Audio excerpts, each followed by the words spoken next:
Hello दोस्तों, स्वागत है आप सभी का मेरे चैनल में। आज हम शुरू करने वाले हैं डचेस एंड रूइंस का 6th चैप्टर। बिना किसी देर के शुरू करते हैं। चलो आज की स्टोरी की शुरुआत वहीं से होती है जहाँ पे हमें पता चलता है कि डचेस के दरवाजे को कोई और नहीं बल्कि बगल के कमरे में रहने वाली डेजी ही खटखटा रही होती है। फिर डेजी कहती है, क्या मैं आपसे बात करने के लिए अंदर आ सकती हूँ? तभी डचेस कहती है, डेजी। डचेस सोचती है, मैंने सुना है कि डेजी इस घर की सबसे छोटी नौकरानी है। तभी हमें डेजी को दिखाया जाता है जो डचेस को कहती है, मुझे इतनी देर रात आने के लिए मुझे माफ़ कर दीजिए। तभी डचेस सोचती है, मैं गलियारों में उससे 2-3 बार गुजरी, लेकिन इससे पहले तो हमने मुश्किल से एक दूसरे को नमस्ते कहा था। तभी डचेस जो है डेजी को कहती है, अंदर आ जाओ। डचेस आगे डेजी से कहती है, क्या मैं पूछ सकती हूँ कि आप यहाँ क्यों हैं? तब डेजी कहती है डचेस को, अरे ये तो कुछ भी नहीं, मैं तुम्हें कुछ देना चाहती हूँ। तभी डेजी अपने बैग को खंगालने लगती है और कहती है, यह चोट लगने पर लगाने वाली मरहम और क्रीम है।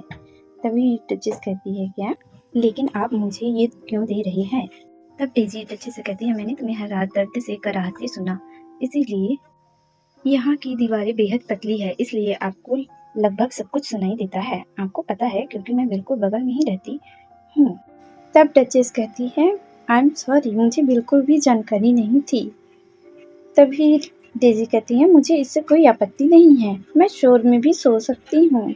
लेकिन मैंने सुना है कि मैडम विवेन आपको परेशान कर रही है। शायद आपको अभी तक अपने काम की आदत नहीं पड़ी है, और अगर आपको हर समय दर्द रहता है तो यह आसान नहीं हो सकता। तो मैं बस आपको ये देना चाहती थी। तभी डचेस सोचती है, मैं जिस दुनिया में रहती थी सिर्फ इसलिए कुछ करना एक अभूतपूर्व बात थी। मुझे विश्वास नहीं हो रहा कि इतनी कम उम्र की लड़की अपने आसपास के लोगों के प्रति इतनी विचारशील और परवाह करने वाली हो सकती है।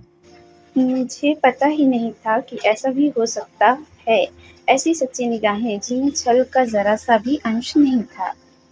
तभी डचेस कहती है डेजी को, धन्यवाद मिस डेजी। तब डेजी शर्मा कर कहती है, क्या आपने मुझे मिस कहा? आप मुझे डेजी ही कह सकते हैं। तब डचेस कहती है, तो फिर आप मुझे एडिले भी कह सकते हैं। तब डेजी कहती है, मुझे यकीन नहीं है कि मैं ऐसा कर पाऊंगी, तो क्या मैं आपको सिस्टर कह सकती हूँ? तब हमारी एडले सिर हिलाकर सहमति देते हुए मुस्काती है। आगे डेजी डचेस को कहती है, क्या मैं आपके कंधे और पीठ पर मरहम और क्रीम लगाने में आपकी मदद करूं? तब डेजी की बात सुनकर डचेस कहती है, मुझे लगता है कि मैं इसे खुद संभाल सकती हूँ।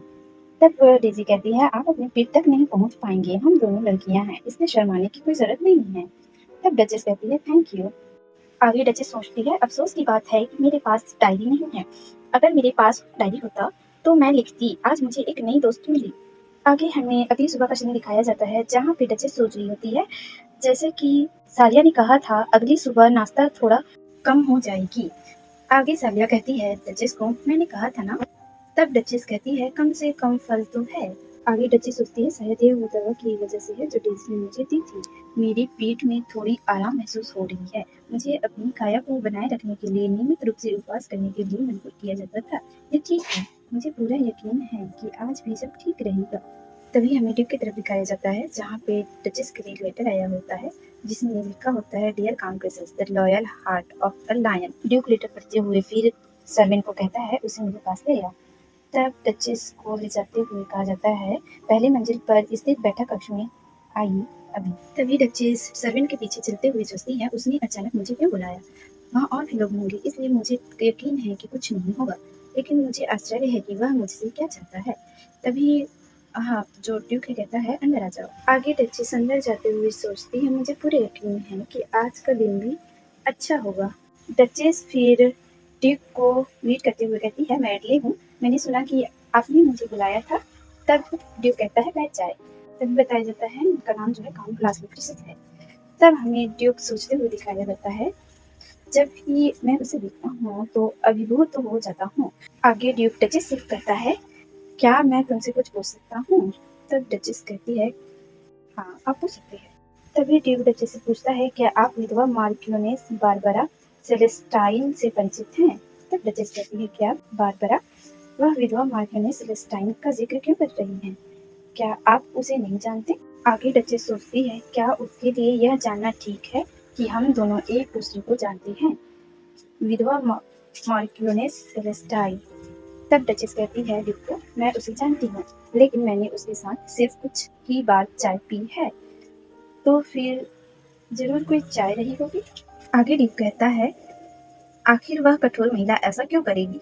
क्या तुम मुझे एक ब्लडी थर्स्टी मर्सनरी बिगनिंग यानी कि भाड़े के सैनिक को दया की भीख मांगते हुए पत्र लिखोगे? डचेस चौंक कर कहती है, मार्क्यूनेस टोलवेज का पत्र? आगे डचेस सोचती है, मुझे विश्वास नहीं हो रही है कि मेरी सबसे प्यारी दोस्त बारबरा ने मुझे पत्र लिखा। पत्र में लिखा हुआ है, जो कुछ हुआ उससे सुनने के बाद मैं आपको पत्र लिखने से खुद को रोक नहीं पाई। पूरे लैंकेस्टर परिवार ने उसे अंधेरे में रखा, इसलिए उसे नहीं पता कि बंद दरवाजों के पीछे क्या हुआ। कृपया मिस एडले को और अधिक निराशा में न ढकेलें।